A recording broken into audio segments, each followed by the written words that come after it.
Hi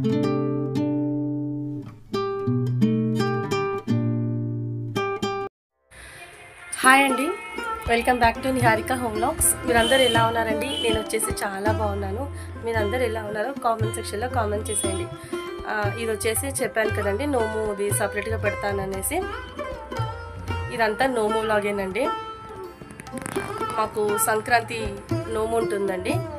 నేను ఈ విధంగా అయితే చేస్తానో ఇప్పుడు మీకు చూపిస్తాను, చూసేయండి. ఓకేనా ఫ్రెండ్స్? మన వీడియోస్ కనుక ఎవరైనా ఫస్ట్ టైం కనుక చూస్తే సబ్స్క్రైబ్ చేసుకొని సపోర్ట్ చేయండి. పక్కనే బెల్ సింబల్ ఉంటుంది, దాన్ని కూడా యాక్టివేట్ చేసుకున్నారనుకోండి, నేను వీడియో పెట్టగానే ఫస్ట్ నోటిఫికేషన్ మీకే వస్తుంది.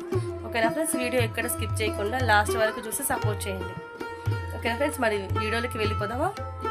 పదండి. అదండి, మీకు చెప్పాను కదండి ఇంట్రడక్షన్.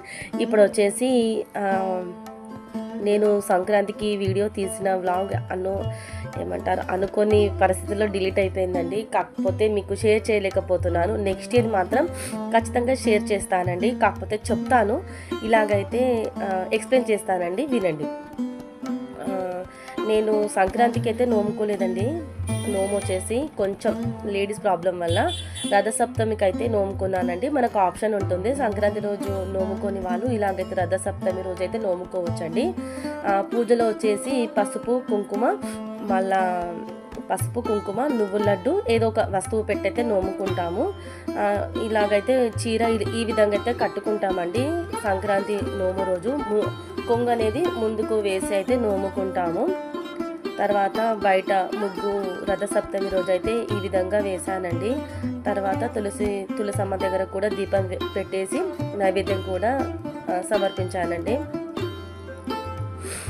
మళ్ళా దేవుడికి నైవేద్యంగా నువ్వుల పరమాన్నం అయితే నైవేద్యంగా పెట్టానండి. నెక్స్ట్ ఇయర్ మాత్రం వీడియో ఖచ్చితంగా పెడతానండి. ఇక్కడ వచ్చేసి అయితే పూజ అయితే ఈ విధంగా అయితే చేసుకున్నాము. గౌరమ్మను కూడా చేస్తామండి పూజలో. పసుపు కుంకుమ మీరు కూడా ఇదే విధంగా నోముకుంటారో అనేది కూడా కామెంట్ చేయండి ఫ్రెండ్స్. ఓకేనా? తర్వాత మార్నింగ్ పూజ అయిపోయిన తర్వాత శారీ అంతా మార్చేసుకొని మామూలు శారీ అయితే కట్టుకున్నానండి. సింపుల్గానే ఉంటుందండి సంక్రాంతి నోము, పెద్దగా హడావిడి ఉండదు. కాకపోతే వినాయక చవితి నోము ఉంటుంది కదండి, అదైతే చాలా ప్రాసెస్ ఉంటుంది, చాలా పని కూడా ఉంటుందండి. వినాయక చవితి నోము కూడా నేను లాస్ట్ ఇయర్ వ్లాగ్ తీసి పెట్టానండి. ఎవరైనా చూడని వాళ్ళు ఉంటే చూడండి ఫ్రెండ్స్. ఓకేనా? వీడియోని ఎక్కడ స్కిప్ చేయకుండా ఒక చిన్న వ్లాగ్ అండి ఇది, ఎండింగ్ వరకు చూసి సపోర్ట్ చేయండి ఫ్రెండ్స్. ఓకేనా? పూజ అయిపోయిన తర్వాత ఇంకా ఇంట్లో వర్క్ ఉంటుంది కదండి. మా వారు కూడా ఆఫీస్కి వెళ్ళిపోయారు. తర్వాత ఇంకా ఇంట్లో వర్క్ అవంతా నేను ఏం షూట్ చేయలేదండి. ఇది వచ్చేసి మళ్ళీ ఈవినింగ్ నుంచి అయితే వ్లాగ్ కంటిన్యూ చేశాను.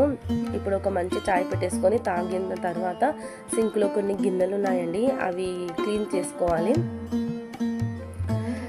పసుపు కుంకుమ, మళ్ళా నువ్వుల లడ్డు, ఏదైనా ఒక వస్తువు పెట్టి గౌరమ్మ చేసి ఇలాగైతే సింపుల్గా అయితే సంక్రాంతి నోము అయితే చేసుకున్నాము. తర్వాత మళ్ళా మంగళారతి పాటలు ఉంటాయి కదండి, అవి కూడా పాడి మంచిగా పూజ చేసుకున్నామండి. ఇలాగ మంచిగా పూజ చేసుకుంటే ఆ రోజంతా నోముకున్న రోజైతే చాలా బాగుంటుందండి. తర్వాత ఇక్కడ చాయ్ పెట్టేసుకున్నానండి. ఇప్పుడు చాయ్ తాగేసి ఇంట్లో వరకు కంప్లీట్ చేయాలండి. అదేనండి, ఒక సింపుల్ వ్లాగ్ అండి ఇది. మీకు నచ్చింది అనుకుంటున్నాను. నచ్చితే కనుక లైక్, షేర్, కామెంట్ చేయడం అసలు మర్చిపోకండి ఫ్రెండ్స్. ఓకేనా? మరి నెక్స్ట్ వ్లాగ్తో మళ్ళీ మేము ముందుకు వస్తాను. అంతవరకు చూస్తున్నాను ఫ్రెండ్స్, నిహారిక హోమ్ వ్లాగ్స్. ఉంటానండి, బాయ్.